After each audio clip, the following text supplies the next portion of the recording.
আমাদের জগদ্দল উৎসবে 2026-এ। তো আজকে এই মেলায় এসেছি, এখানে দেব আসবে।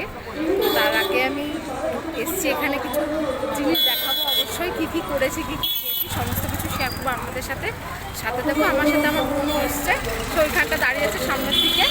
তো আমরা দেখাবো আগে কী কী করছি আমরা, ঠিক আছে? জগদ্দল উৎসবের 2026-এর গেট করেছে, আমরা আমার সাথে আমার বোন এসছে জগদ্দল উৎসবে।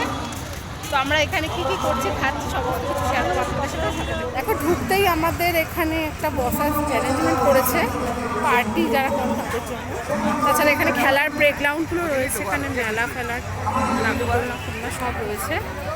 আর এখানে তোমার বাদাম ভাজা সবই পাওয়া যাচ্ছে এই জায়গাটা। আর একটা খাওয়ার স্টল টাইপের করেছে এখানে যে কটা, আর ওখানে খেলার থাকছে। এখানে চুরমুর পাওয়া যাচ্ছে, এখানে মোমো স্টল রয়েছে, ওখানেও ফুচকা, ওখানেও চুরমুর, এই সমস্ত দোকান রয়েছে। এখানে ছোটোখাটো তোমার শাড়ি ফাড়ি একটা ছোটো স্টল দিয়েছে, এখানে করা যাবে। এখানে খাওয়ার স্টলগুলো রয়েছে প্রত্যেকটা জায়গায়। সামনে বোন এখন প্রচণ্ড ভিড় হয়ে গেছে, আমরা এখন ভিতরের দিকে যাওয়ার চেষ্টা করছি। এখানে স্টেজ রয়েছে যেখানে প্রোগ্রামটা হচ্ছে, একটাই ভীষণ শুরু করেছি। সাইডে এসেছি যেখানে ভিআইপি গেট করা আছে, এখানে বসার জায়গা করেছে। মানে প্রচণ্ড ভিড় হয়ে গেছে, জায়গা নেই। সেখানে অনেক স্টল আছে, এটা বাইরে যাওয়ারও রাস্তা আছে। এখানে সব খাওয়ার দোকানগুলো রয়েছে, স্টলগুলো রয়েছে।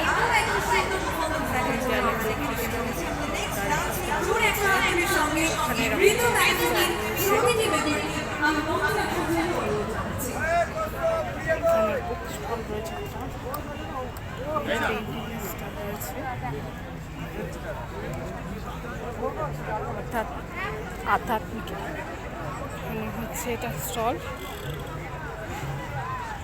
ওখানে আবার কিছু না কিছু স্টল রয়েছে। ফুলের মেলা, এখানে হরেক রকম ফুলের ব্যাপারটা রয়েছে। মেলা করা ফুলের মেলা দেখা হয়ে গেছে। তারপরে আমাদের খুব খিদে লেগে গেছিলো, আমরা চলে এসেছিলাম একটা ফুড জোনে, যেটা হচ্ছে স্ন্যাক জোন বলে নাম ছিল। তো সেখান থেকে আমরা অনেক রকমের চিকেন প্লাস ফিশের অনেক রকম আইটেম দেখলাম, যেটা পকোড়া টাইপের ছিল। এখানে আমরা অর্ডার দিয়েছিলাম একটা চিকেনের বল, আর সাথে ছিল একটা ফিশের আইটেম। যেটা আমরা খেয়ে দেখবো কেমন। তাকে আমি মঞ্চে আসার জন্য অনুরোধ জানাচ্ছি।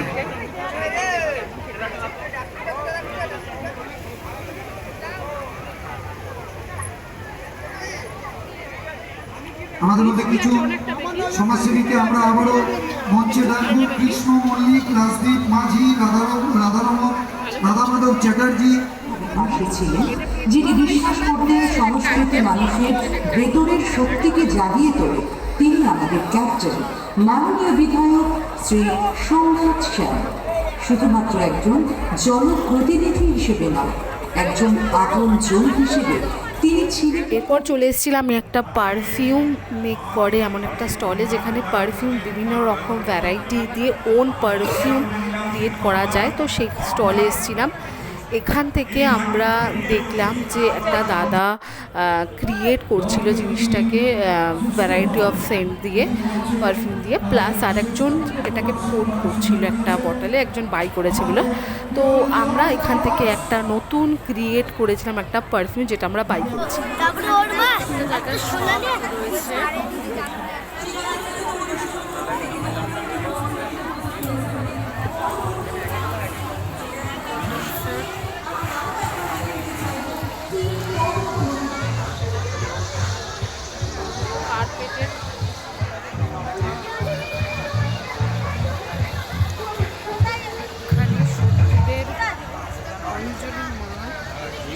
এখানে রয়েছে, আর এই কথাকে বিশ্ব মঞ্চে তুলে ধরার জন্য আপনার চেয়ে উপযুক্ত আর কে হতে পারে। উন্নয়নের পাঁচালী আমাদের সেই বাংলার সম্মিলিত উদযাপন, যা হার না মেনে মাথা নামিয়ে দাঁড়িয়ে। এরপর চলে এসেছিলাম একটা পিঠের দোকানে, যেখানে ভ্যারাইটি অফ পিঠে পাওয়া যাচ্ছিলো। তো সেখান থেকে আমরা একটা মালপোয়া পিঠে অর্ডার করেছিলাম। আমরা ক্ষীরের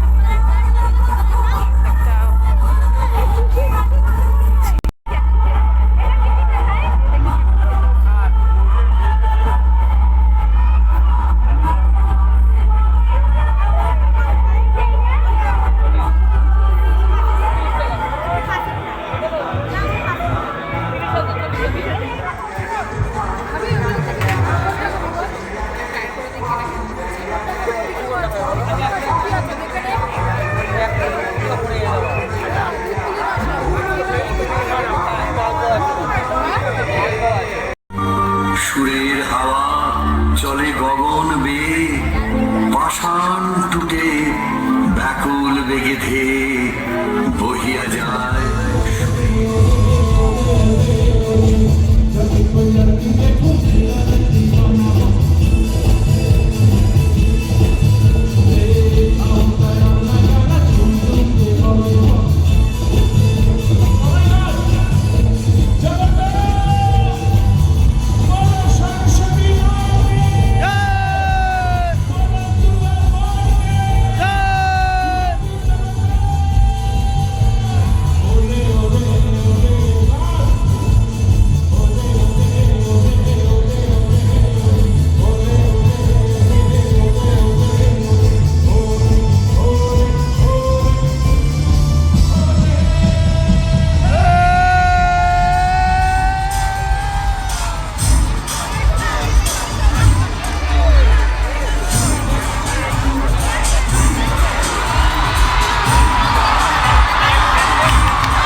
এরপর আমরা লাস্ট এই গান শোনার পরই আমরা বাড়ি চলে এসেছিলাম, কারণ অনেক দেরি হয়ে গেছিলো।